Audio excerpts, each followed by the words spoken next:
Assalamualaikum warahmatullahi wabarakatuh. Untuk pertemuan kali ini kita akan membahas tentang negara hukum dan hak asasi manusia.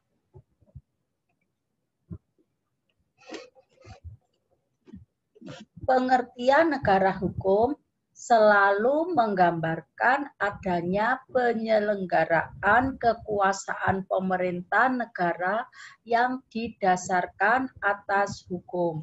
Jadi semua penyelenggaraan negara itu harus didasarkan atas hukum.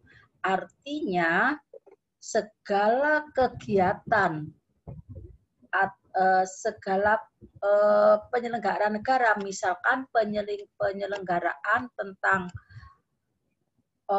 pendidikan, maka sebelum diselenggarakan harus ada peraturannya terlebih dahulu, baik itu berupa undang-undang, peraturan pemerintah, maupun peraturan perundang-undangan di bawahnya.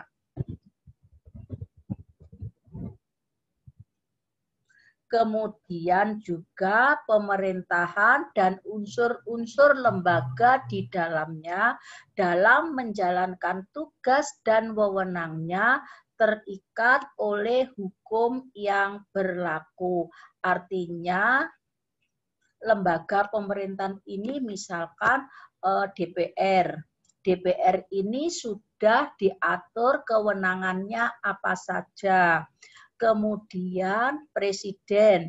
Presiden ini dalam menjalankan tugas dan wewenangnya itu apa saja.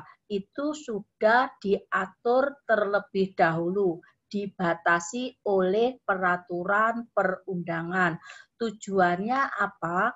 Yaitu lembaga negara itu tidak melampaui batas tugas dan wewenangnya.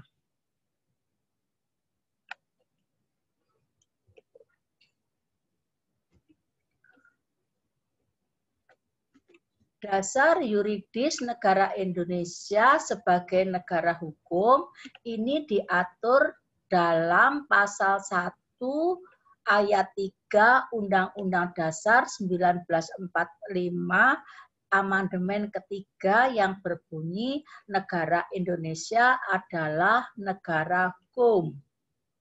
Konsep negara hukum mengarah pada terciptanya kehidupan demokrasi dan terlindungi hak asasi manusia.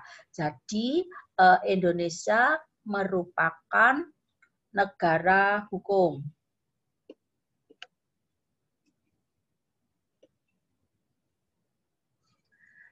Ciri-ciri negara hukum yang pertama, hak asasi manusia terjamin dalam undang-undang. Seperti yang Ibu jelaskan tadi, bahwa setiap undang-undang itu pasti tujuannya adalah melindungi hak asasi manusia. Misalkan undang-undang tentang perlindungan anak, tujuannya adalah melindungi hak asasi anak. Kemudian undang-undang tentang penghapusan kekerasan dalam rumah tangga. Ini tujuannya adalah melindungi hak keluarga dari kekerasan. Yang kedua, ciri negara hukum adalah supremasi hukum. Artinya, hukum itu di atas segala-galanya. Hukum tidak pandang bulu. Kalau ada suatu persoalan, itu terlebih dahulu diselesaikan secara kekeluargaan, tetapi kalau kekeluargaan itu tidak terselesaikan, maka diselesaikan secara hukum yang berlaku. Kecuali perbuatan pidana.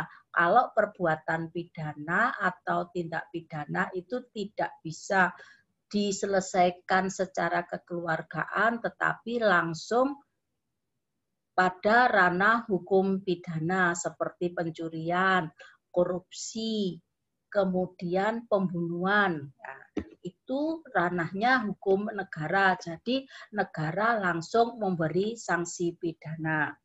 Kemudian ciri negara hukum yang ketiga adalah pembagian kekuasaan atau trias politika demi kepastian hukum. Kita tahu trias politika yaitu yang pertama adalah legislatif, yang tugasnya adalah membuat undang-undang, kemudian eksekutif yang tugasnya adalah melaksanakan undang-undang, kemudian yang ketiga adalah yudikatif atau yang menegakkan aturan. Kenapa kekuasaan atau trias politika ini dibagi? Ya. Karena kalau tidak dibagi, misalkan suatu aturan itu dibuat oleh seseorang. Kemudian dia melaksanakan sendiri aturan tersebut, tetapi seandainya dia melanggar aturan itu, apakah dia menghukum dirinya sendiri? Tidak. Jadi pembagian kekuasaan ini dilakukan demi kepastian hukum. Kemudian ciri negara hukum yang keempat adalah kesamaan kedudukan di depan hukum. Jadi hukum ini berlaku tidak pandang bulu apakah dia punya jabatan atau tidak, itu hukumnya sama. Kemudian ciri negara hukum yang kelima adalah pemilihan umum yang bebas. Artinya tidak bisa dipaksakan. Bebas untuk memilih dan dipilih, bebas untuk mencalonkan dan dicalonkan.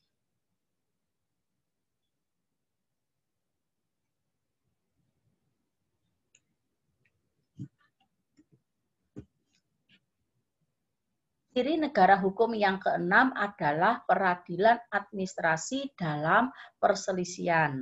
Jadi contohnya seperti ini. Misalkan bupati atau kepala daerah, baik itu kepala daerah tingkat 1 maupun kepala daerah tingkat 2. Mereka kepala daerah ini punya kewenangan untuk membuat keputusan. Keputusan bupati, keputusan wali kota, keputusan gubernur. Tetapi apabila ternyata keputusan ini merugikan rakyat, maka rakyat ini boleh menggugat. Tetapi yang digugat itu bukan jabatannya dia sebagai kepala daerah, tetapi yang digugat adalah keputusannya.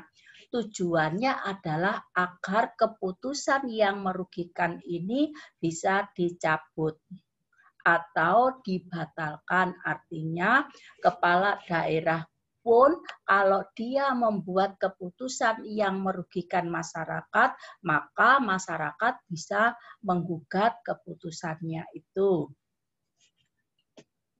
Kemudian ciri negara hukum yang ketujuh adalah kebebasan mengeluarkan pendapat, bersikap, dan berorganisasi. Mengeluarkan pendapat termasuk demo. Demo ini karena ada suatu peraturan, ada suatu kebijakan, kemudian yang lain ini tidak sepakat, maka dia berpendapat bahwa dia tidak setuju dengan kebijakan tersebut. Nah, demo merupakan bentuk dari mengeluarkan pendapat. Kemudian bersikap, ya, asalkan sikap ini sikap yang baik. Kemudian kebebasan berorganisasi. Siapapun punya hak untuk mendirikan organisasi dan siapapun punya hak untuk masuk dalam organisasi tertentu asalkan organisasi tersebut legal. Dari mana kita tahu kalau organisasi itu legal atau tidak? Khawatir kita memasuki suatu organisasi tertentu, ternyata kita tidak tahu kalau organisasi tersebut ilegal. Nah, kita tahu bahwa organisasi itu legal atau tidak, itu organisasi itu terdaftar di Bakesbanglinmas atau tidak. Kalau misalkan terdaftar, oh berarti ini sudah legal. Nah, kemudian yang ke-8, badan kehakiman yang bebas dan tidak memihak. Jadi hakim ini harus dia bersifat netral, tidak memihak.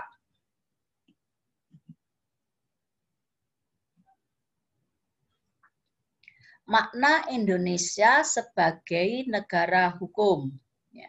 Bukti yuridis atau keberadaan negara hukum Indonesia dalam arti material harus dimaknai bahwa negara Indonesia adalah negara hukum yang dinamis. Artinya, hukum nasional Indonesia harus tampil akomodatif, adaptif, dan progresif.